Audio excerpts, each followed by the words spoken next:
দাগি সিনেমার রিভিউ দেওয়ার আগে বাংলা সিনেমার বিভিন্ন টাইপের একটা পার্সপেক্টিভ সিনারিও বলে যাই।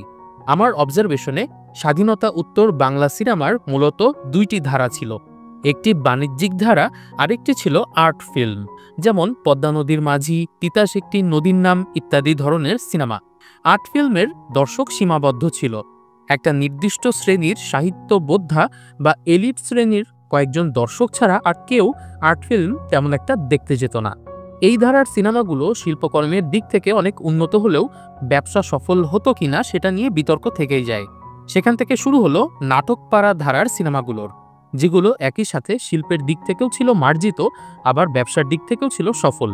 এই ধারার অন্যতম পথিকৃৎ ছিলেন কিংবদন্তি কথা সাহিত্যিক হুমায়ুন আহমেদ। আগুনের পরশমণি, শ্রাবণ মেঘের দিনের মতো সিনেমাগুলো সর্বশ্রেণীর দর্শকদের কাছে ছিল জনপ্রিয়। এই নাটকপাড়া সিনেমার মধ্য দিয়ে আরেকটি ধারার জন্ম হয়, যে সিনেমাগুলো বানানো হতো নির্দিষ্ট কোনো লক্ষ্য নিয়ে।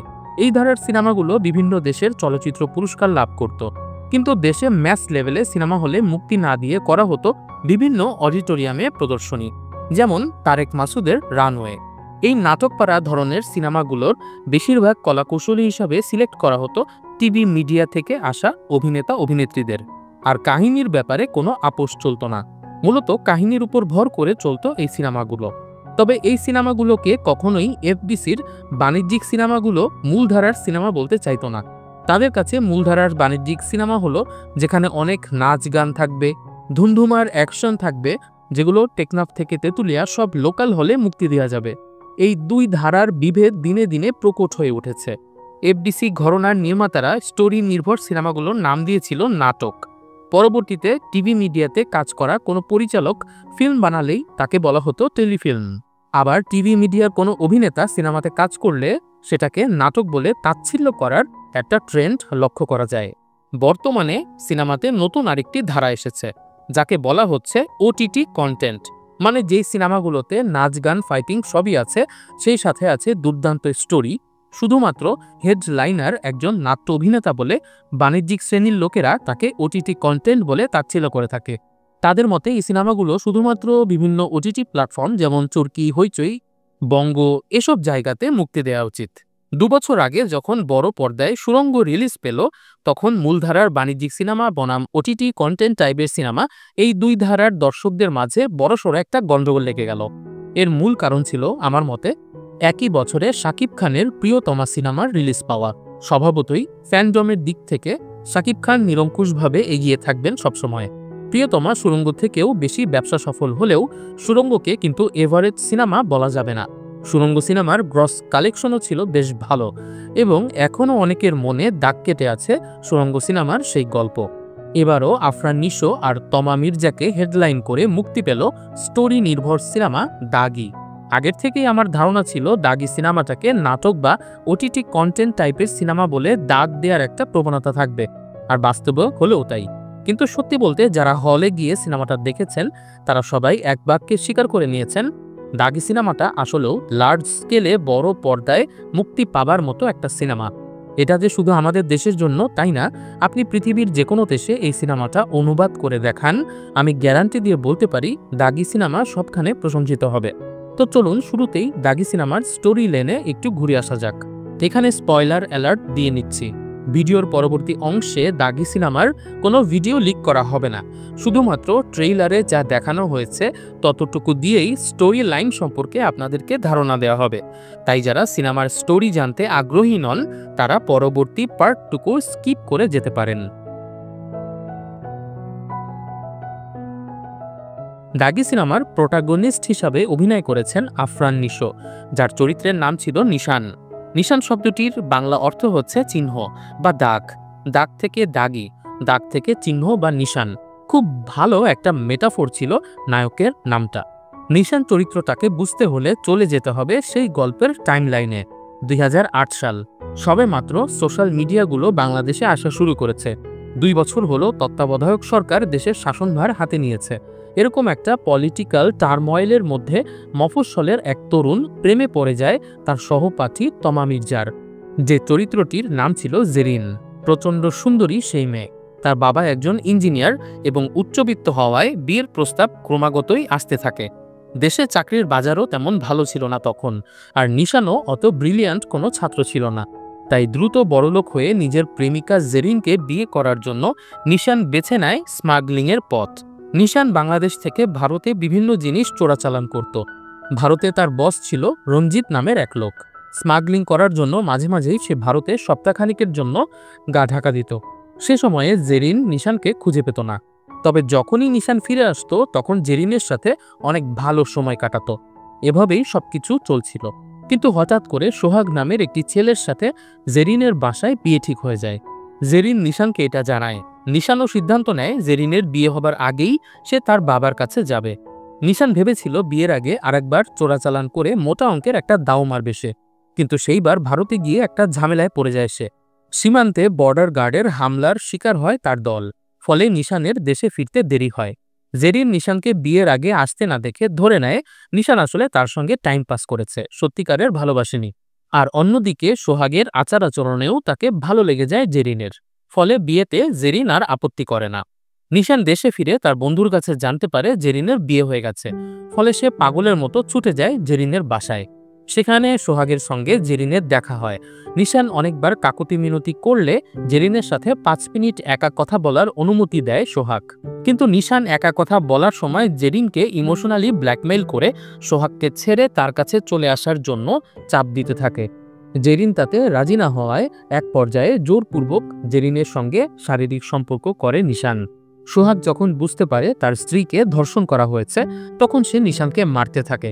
নিশান সোহাগকে পাল্টা ধাক্কা দিলে সে বাড়ির ছাদ থেকে পড়ে মারা যায়। সোহাগের মৃত্যুতে পুরো এলাকা ফুঁসে ওঠে। নিশানের ফাঁসির দাবিতে তারা একত্রিত হয়ে নিশানের ঘরবাড়ি সব পুড়িয়ে দেয়। যেই আগুনে নিশানের দাদিও মারা যায়। তবে আদালত শাস্তি হিসাবে নিশানকে 14 বছরের কারাদণ্ড প্রদান করে। এই 14 বছর নিশান জেলখানায় নিজের কৃতকর্মের জন্য অনুতপ্ত হয়ে শুধু দোয়া করেছে সবাই যেন তাকে মাফ করে দেয়। কিন্তু বাস্তবে 14 বছর জেল খেটে সে বেরিয়ে এসে দেখে সমাজের চোখে সে এখনো ঘৃণিত। সম্ভবত একবার জেলখানার দাগ যার গায়ে লাগে সারা জীবন তাকে দাগী হয়েই থাকতে হয়। নিশানের বাবাকে তাদের এলাকার কমিশনার বলে নিশানের এই এলাকায় থাকা যাবে না। নিশান তার বোনের শ্বশুরবাড়িতে গেলে তার দুলাভাই বাজে ব্যবহার করে তাকে বের করে দেয়। নিশান বুঝতে পারে সবার কাছে সে অপাংতেয় হয়ে উঠেছে। নিশান প্রতিষ্ঠিত হবার চেষ্টা করতে থাকে। সে একটা সুপার শপে কাজ পায়। এর মধ্যে নিশানের বাবা তার জন্য একজন পাত্রী ঠিক করে ফেলে। তবে লিখন নামের সেই পাত্রী ছিল বোবা, অর্থাৎ কথা বলতে পারত না। মেয়েটির আগেও একবার বিয়ে হয়েছিল, যেই ছেলেটি তার টাকা পয়সা হাতিয়ে পালিয়ে গিয়েছিল। মেয়েটির সাথে প্রায়ই নিশানের টেক্সটের মাধ্যমে যোগাযোগ হতো। নিশান ভেবেছিল লিখনকে বিয়ে করে নতুনভাবে জীবন শুরু করবে। কিন্তু এরই মধ্যে তার চোরাচালানের বস রঞ্জিত জানতে পারে নিশান জেল থেকে ছাড়া পেয়েছে। সে নিশানকে আবারও তাদের সাথে স্মাগলিংয়ের কাজ করার প্রস্তাব দেয়। কিন্তু নিশান আর তার অপরাধের জীবনে ফিরে যেতে চাইছিল না। পরদিন সেই সুপার শপে গিয়ে দেখে নিশানের চাকরিটা চলে গেছে, কারণ সোহাগের মা নিশানের জেল থেকে ছাড়া পাবার ভিডিও করে সেটা ভাইরাল করে দিয়েছে। নিশান সোহাগের মায়ের কষ্টটা বুঝতে পারে, তাই সে মাফ চাওয়ার জন্য সোহাগের মায়ের বাড়িতে যায়। কিন্তু সেখানেও সবাই তার সঙ্গে বাজে ব্যবহার করে বের করে দেয়। নিশান তার বোনের বাড়িতে আশ্রয় নিতে গেলে দেখতে পায় তার জন্য তার দুলাভাই বোনকে অত্যাচার করছে। ফলে ভগ্ন হৃদয় নিয়ে নিশান তার বাড়িতে ফিরে আসে। কিন্তু এসে দেখে এলাকার লোকজন নিশানের ফাঁসি চেয়ে মিছিল করছে। আসলে এলাকায় ছড়িয়ে গেছে যে নিশান নাকি সোহাগের মাকে হত্যা করতে তার বাড়িতে গিয়েছিল, কিন্তু আসলে সে তো গিয়েছিল মাফ চাইতে। সবকিছু মিলিয়ে নিশানের আর তার বাড়িতে থাকা নিরাপদ না বুঝতে পেরে তার বাবা তাকে রাজশাহী শহরে চলে যেতে বলে। নিশান বাবার কথা মতো রাজশাহী চলে আসে, কিন্তু সে জানত না তার প্রেমিকা জেরিনও রাজশাহীতে তার নতুন সংসার পেতেছে। সোহাগের মৃত্যুর পর জেরিনের আবার বিয়ে হয়। জেরিনকে এক ঝলক দেখে উতলা হয়ে যায় নিশান। ভাগ্যক্রমে জেরিন ছিল নিশানের একসময়ের চোরাচালানের পার্টনার রবির বর্তমান স্ত্রী। রবি নিশানকে রাজশাহীর শহরে দেখে নিজের বাড়িতে উঠিয়ে নিয়ে আসে। রবির মতো খারাপ ছেলেকে কেন জেরিন বিয়ে করলো সেটা নিশান বুঝতে পারছিল না। পরে রবির কাছ থেকে জানতে পারে সোহাগের মৃত্যুর পর জেরিন প্রেগনেন্ট হয়ে যায়। তার একটি মেয়েও হয়। সেই মেয়ে সহ জেরিন অনেকটা অসহায় হয়ে পড়ে। সেই সুযোগ নিয়েই জেরিনকে বিয়ে করেছিল রবি। এই ঘরে তাদের একটি ছেলেও হয়েছে। এই সময়ে নিশানের সন্দেহ হতে থাকে জেরিনের প্রথম যে মেয়েটি সে হয়তো তারই সন্তান, কারণ জেলে যাবার আগে সেদিন জেরিনের সঙ্গে সে জোরপূর্বক শারীরিক সম্পর্ক করেছিল। জেরিনকে একা পেয়ে সরাসরি সে মেয়েটির বাবাকে প্রশ্ন করলে জেরিন জানায় মেয়েটির বাবা সোহাগ। আর নিশানকে সেখান থেকে চলে যেতে বলে। তবে নিশান তার ধারণায় অটল থাকে যে কৌশলী অর্থাৎ জেরিনের মেয়ের বাবা সেই হবে। এর মধ্যে নিশান জানতে পারে রবি কেন তাকে ধরে নিয়ে এসেছে। ভারতে তাদের যে বস ছিল সেই রঞ্জিতের সাথে রবি একটা প্রতারণা করেছে। এখন রবি চায় নিশানকে নিয়ে গিয়ে রঞ্জিতের সাথে ভুল বোঝাবুঝি শেষ করবে সে। নিশানের এমনিতে রঞ্জিতের সাথে ব্যবসায় জড়ানোর কোনো ইচ্ছে ছিল না, কিন্তু কৌশলী তার মেয়ে কিনা সেটা জানার জন্য রবির বাড়িতে থেকে যায় নিশান। রবি লোকটার চরিত্র খুবই খারাপ ছিল। পরদিন নিশান দেখতে পায় বিভিন্ন ওসিলায় সে তার কিশোরী সৎ মেয়ের গায়ে ব্যাড টাচ করছে। তখন থেকেই নিশানের ভেতরে একটা পিতৃভাব জন্মাতে থাকে এবং সে রবির আচরণের প্রতিবাদ করতে থাকে। এরপর থেকে কৌশলীর স্কুলে আনা নেয়ার দায়িত্ব পড়ে নিশানের ওপর। সে কৌশলীকে একটা বাঁশি দিয়েছিল, কোনো বিপদে পড়লে যেন সেই বাঁশি বাজিয়ে তাকে ডাকতে পারে সেজন্য। জেরিন নিশানকে বারবার চলে যেতে বললেও কৌশলীর জন্য সব অপমান সহ্য করে সে রবির বাড়িতে থেকে যায়। তার জেল খাটা দাগি জীবনে কৌশলী ছাড়া আর কোনো বেঁচে থাকার অবলম্বন ছিল না, কিন্তু সেই অবলম্বন তার বেশি দিন থাকে না। কৌশলী তার দাদি অর্থাৎ সোহাগের মায়ের সাথে ফোনে কথা বলার সময় জানায় তার নিশান নামের একজন বন্ধু হয়েছে। এটা শোনার পর সোহাগের মা রাগে উতলা হয়ে যায়। সে রাজশাহী চলে আসে এবং নিজের নাতনি কৌশলীকে বলে এই নিশান হচ্ছে সেই লোক যে তার বাবাকে হত্যা করেছে। তবে তার আগেই রবি নিশানকে নিয়ে তার ভারতের বস রঞ্জিতের সাথে দেখা করতে যায়, কিন্তু রবি আদতেই একজন খারাপ লোক ছিল। নিশানের মধ্যস্থতায় সমস্যা সমাধান করার নামে রঞ্জিতকে ডাকলেও তার মূল প্ল্যান ছিল রঞ্জিতকে হত্যা করা। সে ভাড়া করা শুটার দিয়ে রঞ্জিতকে গুলি করায়, তবে রঞ্জিত কোনো রকমে পানিতে ঝাঁপিয়ে পড়ে প্রাণ বাঁচায়। রঞ্জিতকে গুলি করার দায়ভার নিশানের ওপর চাপিয়ে দিয়ে নিশানকেও হত্যা করার চেষ্টা করে রবি, তবে নিশানও নদীতে ঝাঁপ দিয়ে কোনো রকমে প্রাণ বাঁচায়। তবে রঞ্জিত এত সহজ লোক ছিল না। সে ঠিকই বুঝে যায় নিশান জড়িত থাকুক আর নাই থাকুক, রবি অবশ্যই এই মার্ডার অ্যাটেম্পটের সাথে জড়িত। রবিকে শায়েস্তা করার জন্য সেই কৌশলীকে লোক দিয়ে তুলে আনায়। রঞ্জিত আর জানতো না যে কৌশলীর আসল বাবা রবি নয়। রবির কৌশলীর প্রতি কোনো মায়া ছিল না, তাই সে তার ছেলেকে নিয়ে বিদেশে পালিয়ে যাবার তালে ছিল। জেরিন এতে বাধা দিলে জেরিনকেও মারতে থাকে সে। তবে নিশান তখন চলে এসে রবিকে প্রতিহত করে। আগেই বলেছি রবি রঞ্জিতের সাথে প্রতারণা করে বেশ কিছু টাকা মেরে দিয়েছিল। সেই টাকা রবির কাছ থেকে নিয়ে নেয় নিশান। তারপর রবি এবং তার ছেলেকে বিদেশে পালানোর সুযোগ করে দেয় সে। এরপর জেরিনকে সাথে নিয়েই কৌশলীকে মুক্ত করতে চায় সে।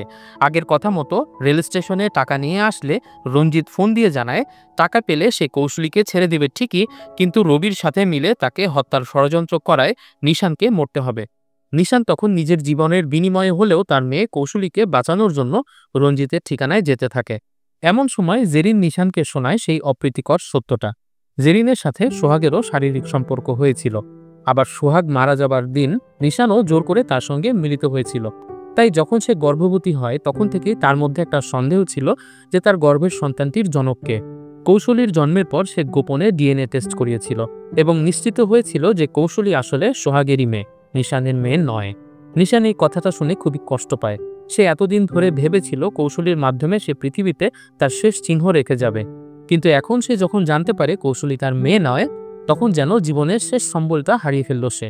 কিন্তু পরক্ষণেই সে সিদ্ধান্ত নেয় যার মেয়েই হোক না কেন কৌশলীকে সে বাঁচাবে।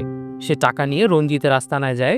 রঞ্জিত নিশানকে গুলি করে মেরে ফেলতে গেলে কৌশলীর বুদ্ধির কারণে নিশানের দিকে তাক করা গুলি লক্ষ্যভ্রষ্ট হয়, আর সেই সুযোগে নিশান সবার সঙ্গে লড়তে থাকে। তবে এক পর্যায়ে আহত হয়ে নেতিয়ে পড়ে সে। তখন রঞ্জিত কৌশলীকে নিয়ে ভারতের দিকে যেতে থাকে আর নিশানকে উদ্দেশ্য করে বলে তোর মেয়েকে আমরা ভারতে নিয়ে পতিতালয়ে বিক্রি করে দেব। এই ঘটনাটা ঘটছিল ঠিক ভারত বাংলাদেশ সীমান্তের মধ্যবর্তী একটি জায়গায়। নিশান যখন বুঝতে পারে তার এই অবস্থাতে কৌশলীকে বাঁচাতে পারবে না, তখন সে নিজের শেষ শক্তিটুকু নিয়ে একটা ঠেলাগাড়ির উপরে আগুন জ্বালিয়ে প্রতিরোধ করে তোলে। আর জঙ্গলের ভেতরে হঠাৎ করে আগুন জ্বলতে দেখে দূর থেকে বিজিবির লোকেরা দেখে ফেলে এবং বর্ডার ক্রস করার আগেই তারা রঞ্জিতের দলকে গুলি করে শেষ করে দেয়। তবে এর আগে সোহাগের বুকেও লেগেছে গুলি। জীবনের শেষ শক্তিটুকু দিয়ে সে কৌশলীকে জেরিনের বুকে ফিরিয়ে দিয়ে নিজের প্রতিজ্ঞা পূরণ করে। মারা যাবার আগে সে সবার কাছে মাফ চেয়ে যায়। এমনকি এতদিন ধরে তাকে ঘৃণা করা সোহাগের মাও একটা ভ্যান নিয়ে আসে নিশানকে হাসপাতালে নিয়ে যাওয়ার জন্য। নিশান বুঝতে পারে নিজের জীবনের বিনিময়ে হলেও সে নিজের কৃতকর্মের প্রায়শ্চিত্ত করতে পেরেছে। নিশান শেষ মুহূর্তে নিজের জীবনের সুন্দর কিছু মুহূর্ত কল্পনা করতে করতে সেখানেই মৃত্যুর কোলে ঢলে পড়ে। দাগি সিনেমার কাহিনীতে বিভিন্ন ক্যারেক্টারের ইমোশনের বহিঃপ্রকাশ অনেকটা প্রকাশ্যেই দেখা গেছে। গল্পটা যদি মুনিরা মিঠু অর্থাৎ সোহাগের মায়ের দৃষ্টিকোণ দিয়ে দেখি, তাহলে নিশানের প্রতি তার ঘৃণাটাকে একদমই অস্বাভাবিক মনে হবে না। একমাত্র পুত্র বিয়ের কয়েকদিনের মধ্যেই খুন হলো নববধূর প্রাক্তন প্রেমিকের হাতে। খুনটা ইচ্ছাকৃত হোক বা দুর্ঘটনা হোক, সে তো হারিয়ে ফেলেছে তার ছেলেকে। নিশান যদি 100 বছরও জেল খেটে আসতো, সোহাগের মায়ের ক্ষোভ তাতে বিন্দুমাত্র কমতো না। এমনকি জেরিনের প্রতি তার রাগ থাকাও বিন্দুমাত্র অস্বাভাবিক কিছু নয়। খোলা চোখে মনে হতে পারে সোহাগের মায়ের কারণেই হয়তো প্রাথমিকভাবে নিশান স্বাভাবিক জীবনে ফেরত যেতে পারেনি, তবে তাতে কিন্তু সোহাগের মাকে বিন্দুমাত্র দোষ দেওয়া যায় না। এবার ফিরে তাকানো যাক সোহাগের এলাকার লোকজনের দিকে। তার ওয়ার্ড কমিশনার থেকে শুরু করে সবাই তার এলাকায় থাকা নিয়ে বিরূপ প্রতিক্রিয়া জানিয়েছিল। এখানে যদি সেই রঞ্জিতের সঙ্গে আবারও চোরাচালানের কাজে ফিরে যেত, তাহলে স্বভাবতই একটা বড় আন্ডারগ্রাউন্ডের পাওয়ার চলে আসতো তার হাতে। তখন সে যত বড় খুনিই হোক না কেন, নিশানের এলাকাবাসী থেকে শুরু করে তার দুলাভাই কেউই কিন্তু তার দিকে চোখ তুলে তাকাতো না। এটা কেবলমাত্র নিশানের এলাকা নয়, বাংলাদেশের যে কোনো এলাকা বা যে কোনো সমাজের জন্যই কিন্তু সত্য। আমরা মানুষকে বিচার করি তার টাকা দিয়ে, তার ক্ষমতা দিয়ে, তার ব্যবহার করা গাড়ির মডেল কিংবা গায়ের চামড়া দিয়ে। এই সত্যটাই এখানে প্রকাশ পেয়েছে। সোহাগের বস রঞ্জিত সিং এবং তার পার্টনার রবি এই দুই চরিত্রে অভিনয় করেছেন যথাক্রমে শহীদুজ্জামান সেলিম এবং রাশেদ অপু। তারাও তাদের চরিত্রটাকে একদম সুন্দরভাবে ফুটিয়ে তুলতে পেরেছে। এ ধরনের চরিত্র আমরা কিন্তু আমাদের সমাজে প্রায়শই দেখে থাকি। রঞ্জিতের মতো গ্যাং লিডারেরা পর্দার আড়ালে থেকে কলকাঠি নেড়ে যায় সব ধরনের অপকর্মের, আর তাদের সাথে বেইমানি করে জন্ম নেয় এক একজন রবির মতো লোক। এরা নিজেদের বাইরে কাউকে চেনে না, স্বার্থোদ্ধারে চরম নীচতার পরিচয় দিতেও দ্বিধায় ভোগে না। এ ধরনের মানুষ চিরকালই সিস্টেমের ফাঁক বলে বেরিয়ে যায় এবং নতুন ব্যবসার ধান্দা করে। এবার যাওয়া যাক তমা মির্জার চরিত্রটার দিকে। এক অস্থিতিশীল সম্পর্ককে সে বয়ে বেরিয়েছে দীর্ঘকাল, পরিবারের সাথে যুদ্ধ করেছে, বিয়ে আটকে রেখেছে, প্রেমিকের বাসায় গিয়েছে। তারপরেও প্রেমিককে সে পায়নি। বাবার পছন্দ করা পাত্রকে বিয়ে করেছিল, তারপর হঠাৎ করে প্রেমিক উদয় হয়, তাকে ধর্ষণ করে এবং বিয়ের মাত্র 5-6 দিনের মাথায় তার স্বামী মারা যায় তার প্রেমিকের সাথে হাতাহাতির এক পর্যায়ে। ফলে নিশানের প্রতি জেরিনের যে অনুভূতিটা, সেটা ব্যাখ্যা করা খুবই কঠিন। ভালোবাসা, ক্রোধ, ঘৃণা, অভিমান সবই মিলেমিশে একাকার হয়ে যায় জেরিনের মনে। সবচেয়ে বড় সমস্যায় সে পড়ে যায় যখন সে জানতে পারে সে প্রেগন্যান্ট, অথচ নিশ্চিত নয় যে সন্তানের বাবাকে। মফস্বলের সম্ভ্রান্ত পরিবারে এ ধরনের ঘটনা ঘটলে সেই মেয়ের জীবন জাহান্নামে পরিণত হতে বাধ্য।